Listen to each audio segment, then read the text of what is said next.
여러분은 칭찬 듣는 것을 좋아하죠. 그리고 우리 모두는 한국의 어느 영화가 나가서 국제대회에서 상을 탔다. 한국에 누가 가서 금메달을 땄다. 아니면 세계 어디 사람들이 우리 한국의 음식을 좋아하고 한국의 그 드라마를 좋아하고 한국인을 좋아한다고 하면 기뻐합니다. 개인적으로 여러분에게 아무것도 생기는 게 없어도 그렇죠. 속칭 국뽕이다 이런 말도 있는데 표현은 그렇게 좋지 않습니다만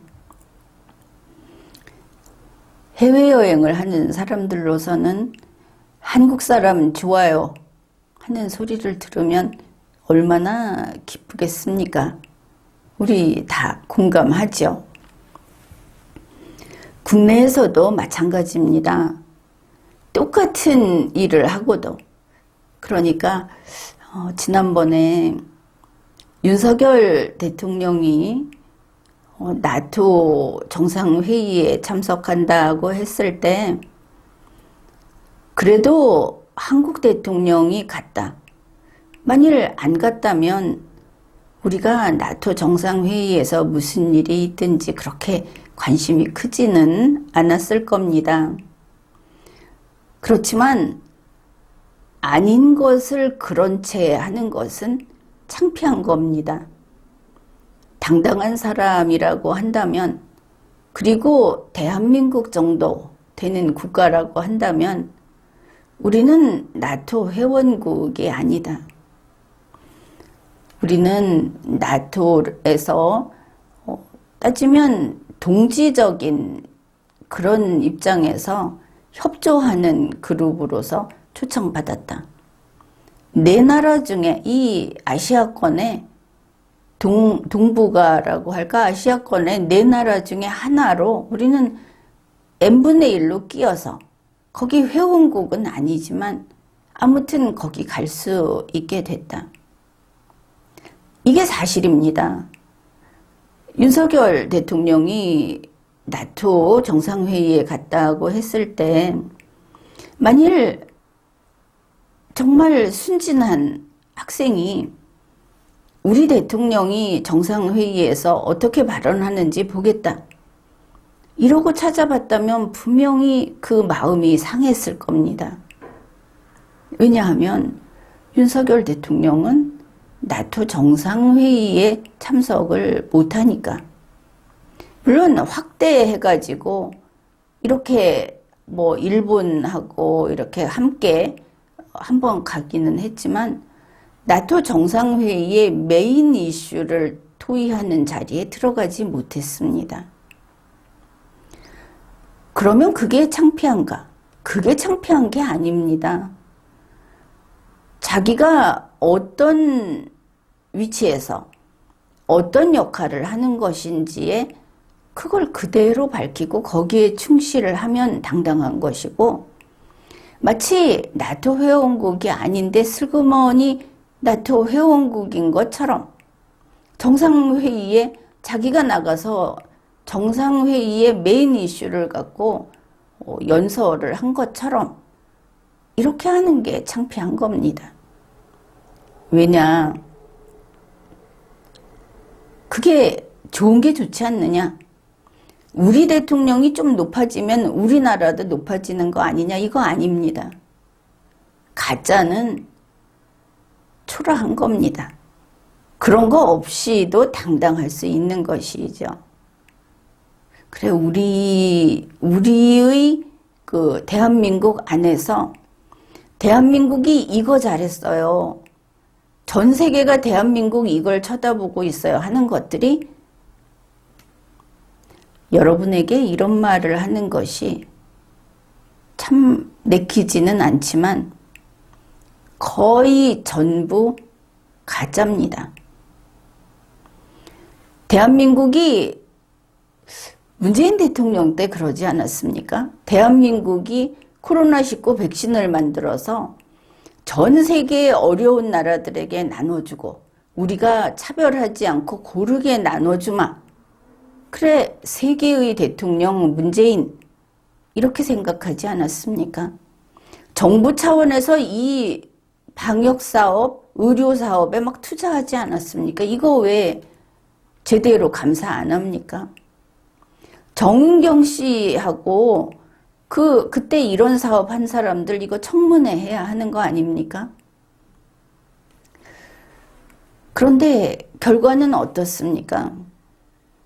대한민국 백신이 세계 제1의 백신입니까? 그러다 어쩌다가 우리나라에서 백신 생산한다고 했을 때 봤더니 백신 생산한 게 아니고 백신 공장이었다. 지금 비슷한 이야기를 하려고 합니다. 그걸 우습다는 게 아닙니다. 다만 거짓말하지 마라. 정권 차원에서 이걸 국민 속이지 마라. 이런 걸 이용해서 그런 것이죠.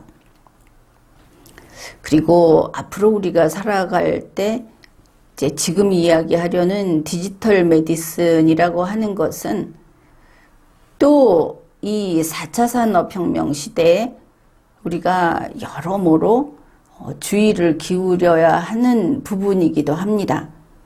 그래서 같이 그 이야기를 해보기로 하죠. 우리 뉴스가 이렇게 나왔습니다. 일본의 오츠카 제약이라는 제약사가 있습니다. 그 제약사가 한국에 공장을 가지고 있습니다. 한국 공장에 여기서 디지털 메디슨, 디지털이 붙으니까 뭐 IT, 컴퓨터, AI 막 이런 거 생각나죠. 하여튼 그 비슷한 겁니다. 디지털 메디슨이니까 메디슨은 약품이죠. 아, 디지털 약품이구나. 이 디지털 약품 생산을 하는 공사를 한국 공장에서 하고 있다. 이런 뉴스가 나온 겁니다. 그 일본 제약사인 오츠카 제약. 이건 아마 그 일본만이 아니고 여러 나라, 그 다른 나라하고 연계가 돼 있지 않나 싶은데, 그 한국 공장이 경기도 화성시에 있는 향남 공장이라는 곳입니다. 그런데 이 디지털 메디슨이라는 것을 생산하는, 여기서 생산하겠다 하는 결정은 2018년에 이미 내렸습니다. 이게 하루아침에 되는 게 아니죠. 이번에 생산할 게 뭐냐면 아빌리파이 마이사이트라는 겁니다. 이게 한국에서 이걸 생산한다 이렇게 정했고, 그리고 실제로 이 한국 공장을 증축을 하기 시작합니다. 이 생산 시설을 만들어야 하니까. 그 공사 시작은 2021년에 했는데 그게 2023년에는 완공이 될 거다 합니다. 지금 서두르고 있다고 하죠. 이번에 그 더 이렇게 증축하는 그 면적이 4,091평. 그래서 지하 1층, 지상 6층에다가 창고동이 있고 제재 2동이라는 게 있다고 합니다. 이건 뭔지 모르겠습니다. 아무튼 이렇게 상당히 크게 증축을 합니다. 자, 그러면은 여러분은 이 향남 공장은 일본 제약사의 제품을 생산하는구나. 이렇게 제대로 알게 된 것이죠. 그 디지털 메디슨이라는 것이 뭐냐 하면, 디지털이 뭐 약품이 되겠습니까? 디지털은 다른 역할을 합니다. 그러니까 알약 캡슐에다가 디지털 센서 칩을 넣습니다. 그걸 넣은 약품, 그게 디지털 약품, 디지털 메디슨 이런 겁니다. 그래, 한국 공장에서 아빌리파이 마이사이트를 생산하기로 했다 그러지 않았습니까? 이제 이 약품이, 이 디지털 약품이라는 게 상당히 의미가 있습니다. 이 약품은 원래 그 아빌리파이라는 약품이 아마 이제 널리 알려진 많이 쓰는 약품이라고 하는데 조현병, 양극성 장애 환자가 복용하는 약품이라고 합니다. 흔히 말하는 뭐 정신병 약 이렇게 말하면 되겠죠. 그 아빌리파이 안에다가 센서를 집어넣은 겁니다. 그게 아빌리파이 마이사이트라는 명칭을 이제 새로 부여한 것이죠. 그럼 그 센서가 뭐냐 하면은 이 환자가 약을 먹었는지 하는 거를 이제 알아보는 그런 방안을 강구한 겁니다. 그런데 이게 상당히 기술이 앞서 있는 것이죠. 원래 이걸 개발한 것은 일본 오츠카 제약하고 미국 프로테우스 디지털 헬스 여기서 개발을 했고 2017년 11월에 미국 식품의약국 FDA의 승인을 받았는데 이게 미국 최초랍니다. 이 먹었는지를 추적하는 시스템을 갖춘 약물로 최초로 승인을 받은 것이죠. 일본 오츠카 제약도 대단하죠. 이 아빌리파이 마이사이트의 추적 시스템은 그럼 어떻게 작동하는가? 사실은 별거 아닙니다. 다만 이렇게 해서 만들어냈다는 게 중요한 것이죠. 그 약 캡슐 속에 그 칩을 탑재시켰다. 칩을 집어넣었다 하지 않습니까? 그래 이 칩은 구리, 마그네슘, 실리콘 이런 걸로 만들었다고 하는데 뭐 식품에도 있으니까 괜찮아 하는데 그게 인체에 어느 정도 영향이 있는지는 아직은 모릅니다. FDA 승인을 받았다고 해도 아무튼 지금은 이제 시작하는 때니까 그리고 이게 체내에 들어가서 어느 정도 시간이 지나면 자연분해가 되기는 된다고 합니다. 그래 이제 이런 것이죠.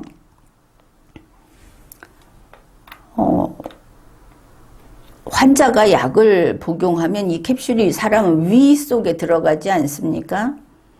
그러면 그 칩 속에 그 칩이 있는 캡슐이 위액하고 이렇게 만나게 되면 특별한 전기 신호를 낸다는 겁니다. 그러면 이 전기 신호를 누가 잡느냐? 환자 몸에 뭐 우리 그 구글 시계 이런 거 있지 않습니까? 하여튼 그런 식, 뭐 삼성 시계 뭐 이런 이름이 뭐 그런데 이 환자의 몸에 부착된 기기, 뭐죠? 그 발목에도 이렇게 채우는 게 있고 팔목에 채우는 것도 있고 아무거나 상관이 없습니다. 이 기기를 통해서 의사의 스마트폰이나 PC로 이 신호가 전송이 되는 겁니다. 그러면 이제 의사는 스마트폰이나 PC로 환자가 약을 먹었는지 그리고 얼만큼 먹었는지 그 복용량 이거를 알 수 있다고 하는 겁니다. 그래 신문에서는 한국 공장에서 이거를 생산한다고만 했습니다. 이제 앞에서 우리가 본 것처럼 상세히 나눠서 설명을 하지는 않았고 그러면 한국 공장에서 무엇을 하느냐? 지금 증축을 하고 있는 그래서 2023년에 이제 이게 공사를 다 끝낼 예정인 향남 공장. 그거는 일본 제약회사의 그 한국 공장으로서 지금 생산을 하고 있죠. 이 공장에서는 바로 이 캡슐에 넣는 칩, 이거를 아빌리파이라는 그 약 캡슐 안에 집어넣는 작업만 합니다. 그러면 이 칩은 누가 만드느냐? 미국에서 만듭니다. 미국에서 생산한 초소형 센서 칩을 공급받고 일본 제약회사의 약에 이걸 집어넣는 일을 하는 게 한국 공장이다. 이렇게 되겠습니다. 그러면 이제 정리를 해보면 어떻게 되느냐. 지금 이 아빌리파이 마이사이트라고 하는 디지털 약품, 이거는 이제 환자가 약을 먹었는지를 추적하는 기술이 적용된 약품입니다. 이 추적 기술 부분은 어떻게 됐느냐? 이제 이 부분, 이걸 보면 2017년 11월에 미국에서 FDA 승인을 받았고, 뭐 그 기술은 일본과 미국 기술이라고 했죠. 2018년에 일본이 한국 공장에서 이거를 생산하기로 결정했고, 2021년에 한국에서 이 공장 증축을 시작했고, 2023년에 완공될 예정이고, 우리 한국 공장은 미국의 칩을 받아서 일본 제약회사의 약에 이 칩을 집어넣는 작업을 한다. 이게 이제 전 과정입니다. 디지털 약품, 디지털 메디슨이라는 이 원리는 사람의 위에 위액이 없으면 이게 안 되는 것이죠. 사람마다 위에는 위액이 있습니다. 그런데 이거 위액이 이제 여기에 역할을 하는 것이죠. 칩을 개발한 것은, 그리고 이제 이 모든 그 기술적인 면은 일본 오츠카 제약하고 미국 프로테우스 디지털 헬스 여기서 한 것이고, 그래 이들이 위액하고 만나면 이런 전기 신호를 내는 IEM 칩을 개발했다.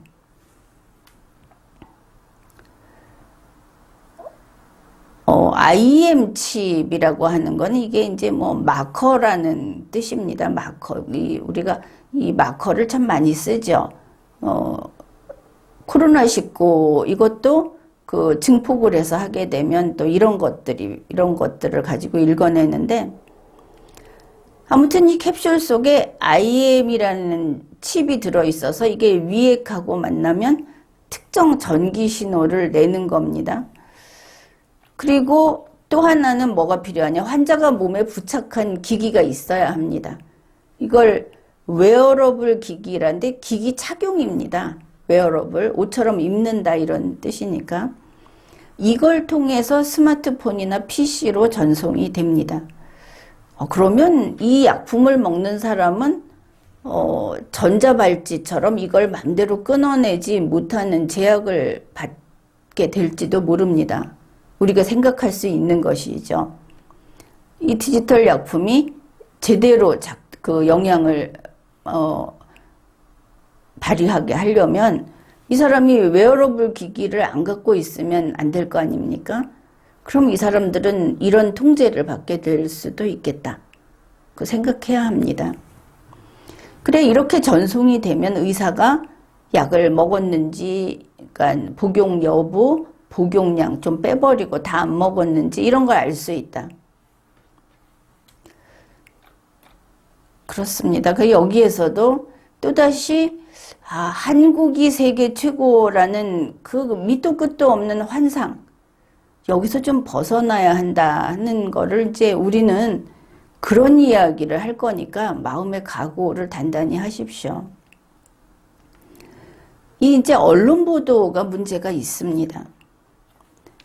2022년 8월 21일에 뉴시스가 이렇게 보도를 했습니다. 디지털 센서를 넣은 알약을 한국에서 첫 생산을 한다. 내년에 완공할 예정이다. 이러면 안에 내용이 앞에서 우리가 본 것처럼 그렇게 친절하게 정리가 되어 있지 않고 두서없이 툭툭 끊어서 주체를 이 한국 공장은 그냥 한국 오츠카 제약 이렇게 써놓고 있기 때문에 한국이 이 기술을 가진 줄 알죠. 그 다음에 조선일보도 단독 기사를 냈습니다. 조선일보 기사 제목이 이렇습니다. 디지털 칩을 넣은 세계 최초의 알약, 한국서 만든다. 이러면 한국이 만든다로 듣겠죠. 읽겠죠.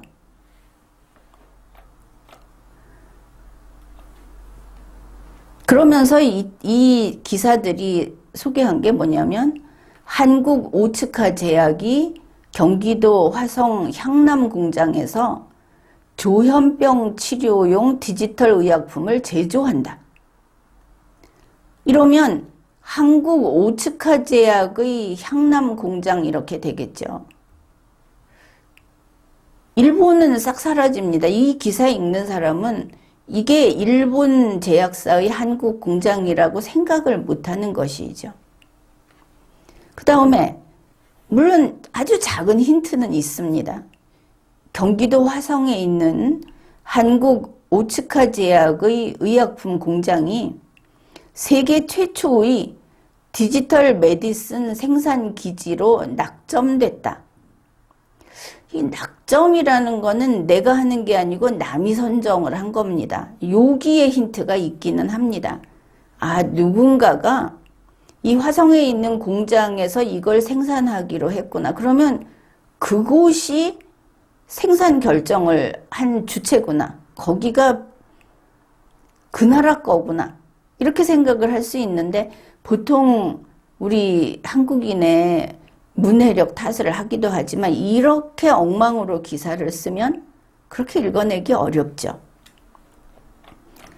한국 오츠카 제약 관계자의 말도 실려 있습니다. 이 사람도 아주 작은 일말의 사실을 이야기는 합니다. 이렇게 말을 했습니다. 오츠카 제약의 디지털 메디슨은 4차 산업의 대표 사례로 주목받고 있다. 앞에 쭉 한국 오츠카라고 했다가 여기 한국 오츠카 제약 관계자 말이라고 하고 나오면서 오츠카 제약의 디지털 메디슨은 이러면 아, 한국 오츠카 제약이구나 이렇게 생각하겠죠.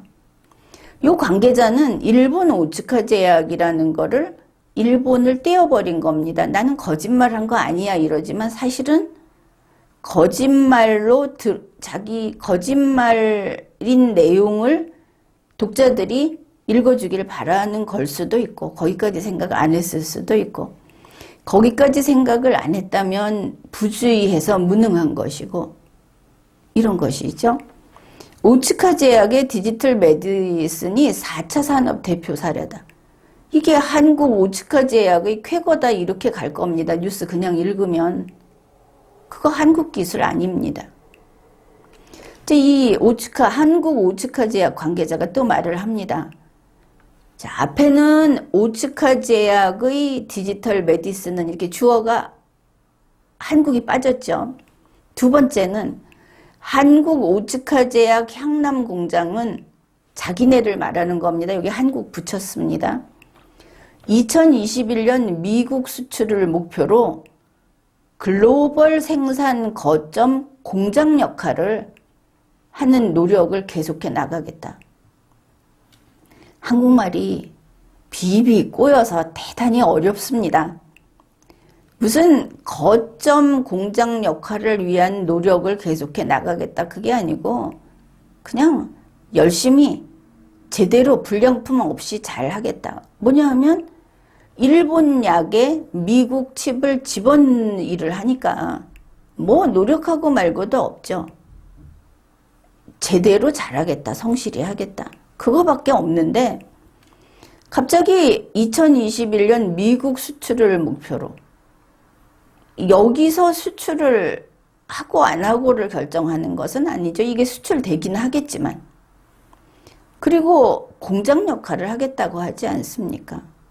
제약회사가 아니고 그래 이걸 보면 제목이나 내용이나 지금 이 관계자가 한 이야기를 보면 거짓 100%는 아닙니다. 찔끔 들어가 있습니다. 그러나 사실은 아닌 겁니다. 아예 확실히 아닌 겁니다. 그래서 국민 대다수가 보는 이 신문 방송이 전체 국민이 보는 정부 발표가 정보라고 하는 게 이래서는 안 되는 겁니다. 바로 이런 것 때문에 한국말을 비비 꽈서 지금 방송에서 하는 말도 저게 말이야? 아주 우아하게 하는 것 같은데 글이 아닙니다. 말이 아닙니다. 이게 우리 한국이 가짜 세상, 거짓 세상이 되는 이유인 겁니다. 그래 이제 우리는 가짜를 버리고 정말 이게 사는 거다. 나는 지금 이 순간 이 순간 살아있다. 이렇게 실존하자. 그 이야기를 하겠습니다. 국뽕 이야기를 했는데 대한민국 그렇게 대단하지 않습니다.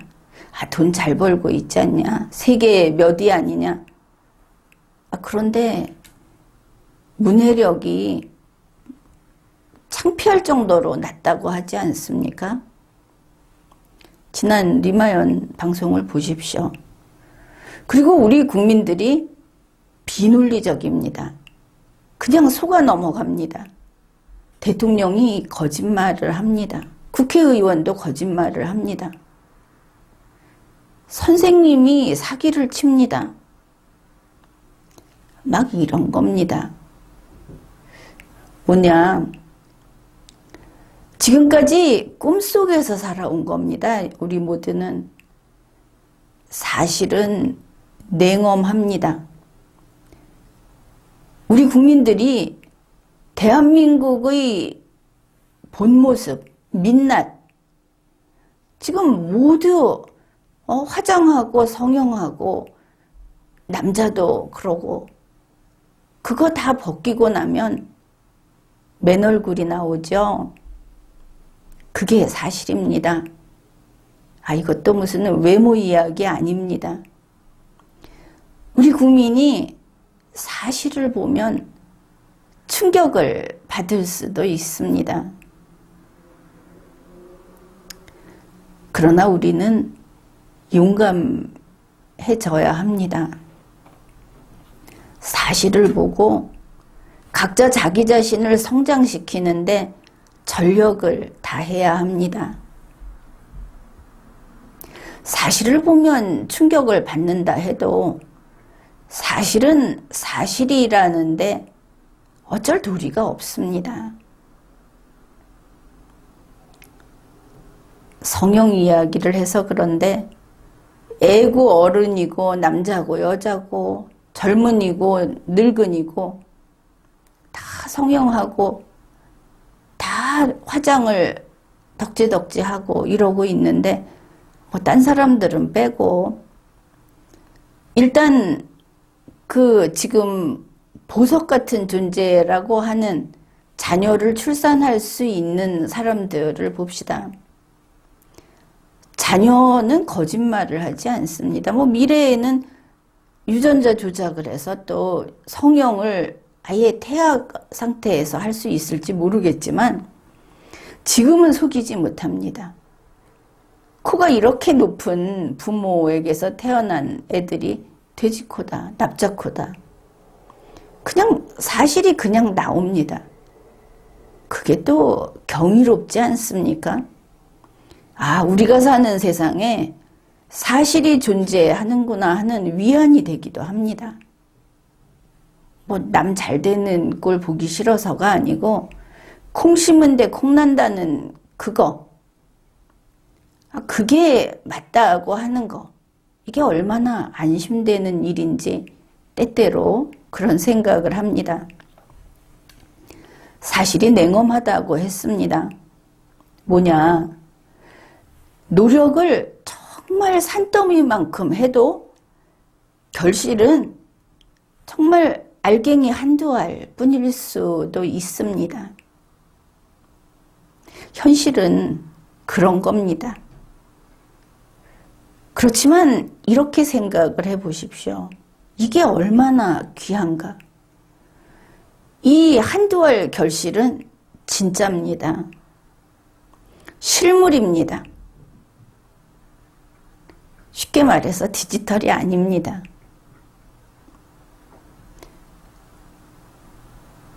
그게 과일이면 먹을 수 있습니다. 향기가 있습니다. 인공향이 아닙니다. 그 씨앗을 심으면 싹이 틉니다. 생명력을 가지고 있는 그 알갱이, 이런 것이죠. 그래서 의미가 있는 겁니다. 자, 실존 이야기를 했습니다. 흐리멍텅하게 그날이 그날인 것처럼 이렇게 살아가는, 아니면 모니터를, 휴대폰, 스마트폰을 들여다보면서 그저 세상 모든 것이 돈으로 그 거래가 끝이 나버리는, 의미 있는 것이라든지 신조라든지 자기가 자신을 항상 반성하고, 이 정도 선 밑으로는 내려가지 않겠다, 나는 정직하게 살겠다 하는 이런 것들, 그냥 입에서만 조잘조잘거리고 사는 이 군상들,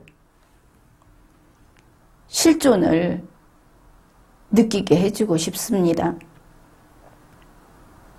우리가 생활하면서 정말 정신이 바짝 들 때가 있습니다. 빳빳한 A4 용지가 이렇게 살짝 스치기만 해도 손끝에서 피가 배어 나옵니다. 이거 만만치 않습니다. 겨우 그 정도 상처라 하더라도 그래도 한참 동안 쓰라림을 느끼죠. 뭐 좋은 예를 들지 못해서 좀 미안합니다. 자, 이랬을 때 살아있다는 걸 확인하게 되는 것이죠. 단지 피 이야기가 아닙니다. 겪어보면 알 겁니다. 또 이렇게 종이에 베었을 때, 바늘이나 가시에 찔렸을 때, 이게 전부 어떤 사고를 예를 들게 되는데, 그런데 이 느낌, 여러분 모두 그거 알지 이렇게 이해하지 않습니까? 자, 우리는 바로 그렇게 살아있는 겁니다. 뭐 이거보다 조금 간접적인 것은 서서 물건을 떨어뜨리면 밑으로 떨어집니다. 지구 중력이 있구나. 우린 여기서 살고 있구나. 그런데 내 몸에서, 내 손끝에서 이렇게 A4 용지에 베었을 때는 정말 뭐라고 형용할 수 없는 지금 이런 겁니다. 우리는 그렇게 살아있는 겁니다. 바로 그렇게 자기 머리로 생각을 하고 자기 몸으로 움직이고, 그리고 나 스스로의 관리하에 세상살이를 해 나가야 하는 겁니다. 이렇게 생명력을 세상에 뿜어내면서 그렇게 오늘을 살아가기로 합시다. 지금까지 리걸마인드 연구소였습니다.